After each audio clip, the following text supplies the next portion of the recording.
I knew something was wrong when my phone said I had a missed call from my own number, and I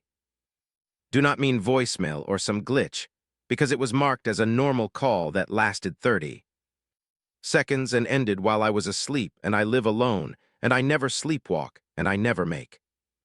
calls without remembering, and I stared at the screen longer than I should have, hoping it would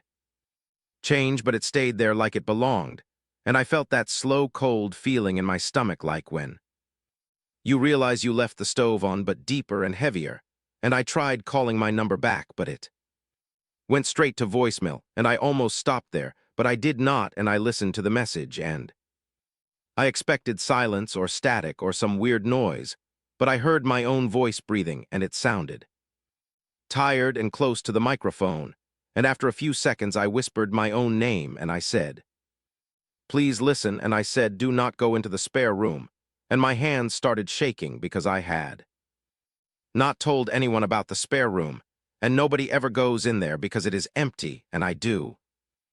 not even store boxes there, and I asked out loud who recorded this, but the recording kept playing. And I heard myself crying quietly, and saying I did not believe it either, and I know how crazy this sounds, and I kept listening even though every part of me wanted to delete it, and I heard myself say, I thought it was stress, and I thought I was tired, and I thought I imagined it, but I did not, and then I heard something behind my voice like a slow, wet breathing that was not mine, and the message ended, and I sat on my bed for a long time staring at the spare room door across the hall, and I kept telling myself I was being stupid, and then my phone rang again, and it was my number, and this time I answered, and I heard myself whispering again, but closer, and I said, "Where are you?" And my voice said, "In the spare room," and I said, "That is impossible," and my voice said, "I thought so too," and then I